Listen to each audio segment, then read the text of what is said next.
I'm Councilman Michael Lagurcio. I'd like to take a few minutes to share with you some important information on an upcoming event that I'm hosting once again, along with our friends from the National Ovarian Cancer Coalition, here at Town Hall on Monday, September 23rd at 7 p.m.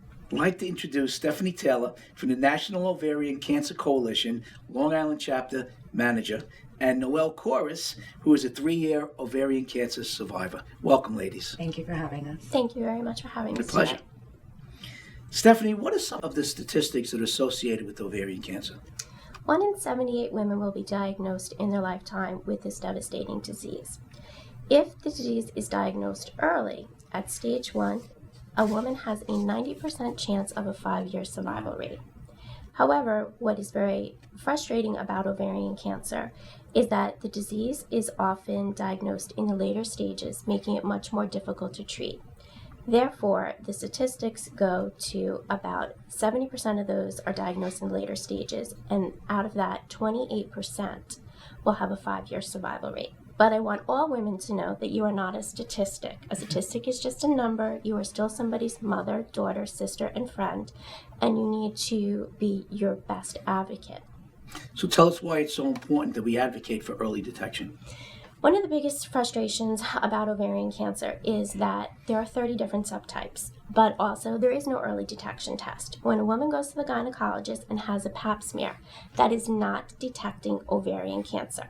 Therefore, what is a woman's best defense is education and awareness. They need to be knowledgeable of what the subtle signs and symptoms are. Some of those subtle signs and symptoms include pelvic or abdominal pain, trouble eating or feeling full quickly, feeling the need to urinate often or urgently. In addition, it could be lower back pain, painful intercourse. So we want all women to be aware of what those subtle symptoms are. If these symptoms have been new to you and you've experienced them for beyond 2 weeks, you need to have a conversation with your doctor, your gynecologist. And if ovarian cancer is suspected after tests, you need to go and see a gynecological oncologist. Thank you. Noelle, please share with us a little bit about your situation. So at 34, I woke up one morning and felt this pain in my lower abdominal region and, went to Dr. Google like everybody else and kind of ignored it at first and thought it was a hernia. And I saw a gastroenterologist and he was proactive and got me some a sonogram to see, and that's when they learned it was some sort of a mass. I was told no way it could be cancer by my gynecologist. I'm too young. It's probably a cyst. They believed it to be another type of benign tumor. But I had a wonderful gynecological oncologist who did some pre-op testing to find that I had a particular type of ovarian cancer. So at 34, the one thing I never thought I would hear is that you have ovarian cancer. And I went through rounds of chemotherapy, and here I am today, almost 4 years, about 3.5 years, no sign of disease. So, How did you feel? How did you react when you heard that? I gasped and had a quick moment where I was like, and then I was like, let's go. I'm not someone to sit in the shadows or to get sad about things. I've known lots of women who've passed from different cancers, and the one thing I noticed in all of them is they became very withdrawn and sad, and unfortunately they all withered away and they passed away. And for me, I was like, well, that's certainly not going to be me. I'm going to go in positive, smile all the time. Even on my worst days, I smiled. I would crack jokes over everything. I wore vampire teeth when I had to get a blood transfusion, and I would go to the Party City and put on all the wigs because I was bald as a baby's bottom. And I just tried to keep a positive light. And I know that's not for everybody, but for me, staying positive and having the support of my family, my friends, my work family, people I've known for years, it just helped me get through it. And, it's something all women can get through if it's diagnosed early enough. I was blessed, and my type of ovarian cancer was stage 2B. So that's early in the world of ovarian cancer. But most women are not as lucky as I am. Was there a moment when you felt like, no, this can't be true, this can't be happening to me? And if so, how did you react to that? No, I didn't. I when I was first told I had a mass on my ovary, instantaneously I thought cancer. Right. I was like, it's cancer. Yeah. And everyone kept telling me no, but I knew in my heart that it was. You know your own body. I knew my own body. I knew something was definitely wrong. But no, I mean, it was shocking that, okay, I was only 34, and most women that I knew, because what was put out there about ovarian cancer, it's women after menopause. And I was clearly not anywhere close to menopause. And so there I am with it. So it was just that there wasn't enough awareness or education for women my age or younger about what the possible signs and symptoms were to ovarian cancer. Because if I look back on my life and I look back at certain things that I went through, I had every single sign. Right. But who would have ever thought to pursue that, because there was no education or awareness? Well, tell me, what are some of the outreach, resources, support, for those who are diagnosed, and also their caretakers? Because it's so important that caretakers, men in general, understand about this type of disease and what we can do to support those that we love. Well, funny, because right after I was diagnosed, we happened to open up the newspaper, and here was an ad for the National Ovarian Cancer Coalition's walk. And we contacted them right away. My mother contacted them, and the National Cancer Coalition, Ovarian Cancer Coalition, provided us with not only information, awareness, support. Stephanie called and checked on me all the time. Other women in the network called and checked on me. I got to meet women and go and hear their stories, and we support each other. So for me, that's a resource that's just invaluable. I can't put a price on that. And they have information, outreach. They support women going through it. We're supporting research with the National Ovarian Cancer Coalition to get better detection, to get better treatments for women. And it's a great place for caretakers. My mother certainly went to them for information and guidance on how to care for a patient going through ovarian cancer. And I think men can find the same information there. It really is a resource that I am so blessed to have found, and really they found us, I think.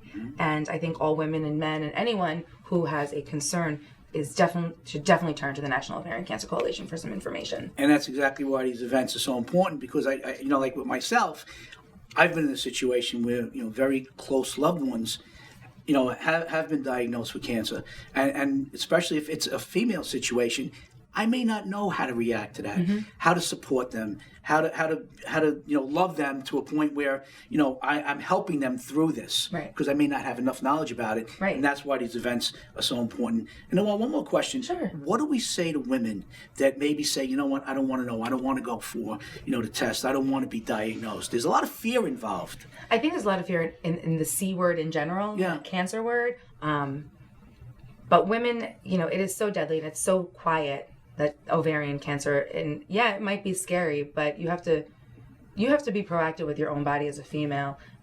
You know it, and whether you're scared or not, you just have to do it. And it's hard. It's hard to, grin and bear it and go and see. But knowing is better than not knowing, and because if you know, then you can take action. You can take those steps and precautions to get the help you need, or get the treatment you need, or to have the surgery that you might need. And it's scary, and it's not going to be easy, but you have to do it.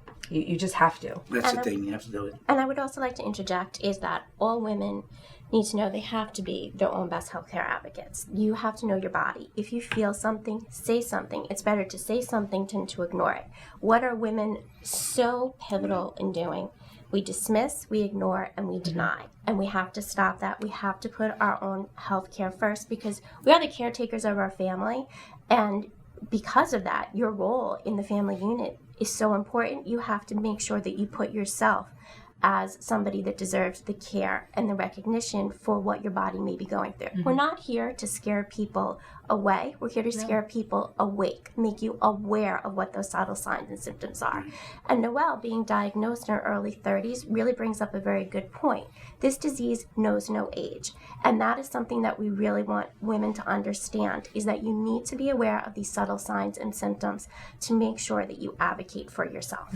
And also, because like you said, you were diagnosed at such a young age, it's important that ladies speak with their daughters about this. Absolutely. That moms go to their children and talk about this. One thing my mother said to the gynecological oncologist and to me, she's like, this is a cancer I expect to get, not my daughter. Exactly. And so, the conversations, and they have to be open. People have to be comfortable having the conversations. And events like this definitely get the dialogue going.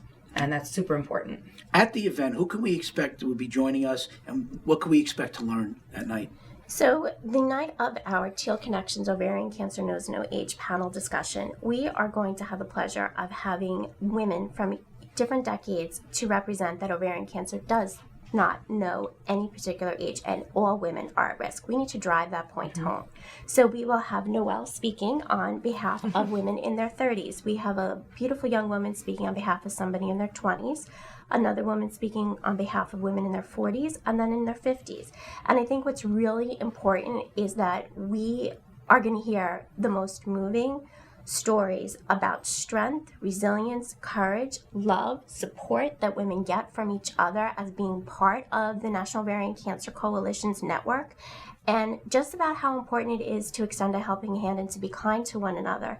But also, you never know what's going on inside somebody's home. You never know what somebody's challenges are, and the challenges of this disease are very difficult. Also, this year, we are very proud to have, for the first time, a husband that will be joining us on the panel. Yeah. That's so important. It is critically important because, as I said, ovarian cancer impacts the entire family. And for a husband to watch their wife go through this, it's a lot of different challenges. Different conversations have to happen. The relationship evolves and it changes. And we are really grateful to have a wonderful gentleman who is going to be courageous enough to be surrounded by a panel of women to really interject what his journey was like, watching his wife suffer, being there to love her and to take care of her. Well, you're obvious proof that, it can be saved, it can be done, and hopefully that night, we'll be able to save some lives. Thank you, ladies. Thank you so much. Very much. I know I'm not alone when I say that cancer has affected many of my friends and family. Many that have been diagnosed are continuing to fight the fight, and unfortunately, some that have lost their battle. I ask you to be ever so vigilant and make sure that you put yourself as a priority and be proactive in the health of yourself and those you love. We will continue to advocate and support efforts such as these and open the dialogue that is very important to have. I hope to see you all on September 23rd at 7 p.m. here at Town Hall. Please click on the link for more information and for ways that you can also help support this event as well. Thank you.